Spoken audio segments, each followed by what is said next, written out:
Let's face it, Renault Sport fumbled the last Clio RS, so it's got a little bit of making up to do. And this car here, the new Megane RS, is designed to do just that. But it's not going to have things all its own way. It arrives having to fight with the Cupra, the Golf R, the new Honda Civic Type R, no less, Top Gear's current reigning car of the year.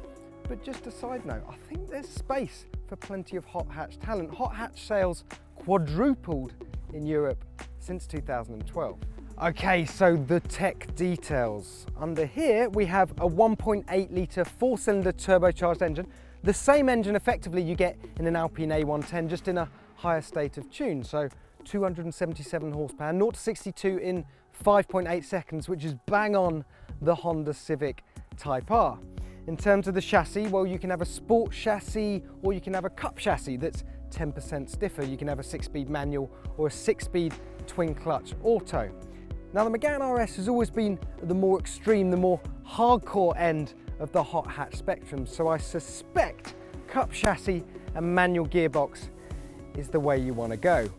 In other mechanical news, there's 4-wheel steering, a first in the hot hatch segment. Clearly the engineers decided it was worth the weight penalty for the extra agility in the slow corners and the stability at high speeds, and you get a limited slip differential on the front axle.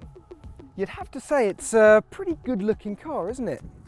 You'll see it's 60mm wider than the standard Megane at the front, slightly less than that at the rear, but you can still see the arches trying to bust out of the bodywork here. At the back, we've got a diffuser, we've got a central exhaust pipe. At the front, there's some fancy LED lights that mimic the new Renault Sport logo. And on the inside, it's pretty much standard Megane, apart from some superb Alcantara sport seats. Basically, it's just pretty in a way that the Civic Type R isn't. And this thing starts at around 30 grand, which undercuts the Honda. On paper then, the Type R should be very worried indeed.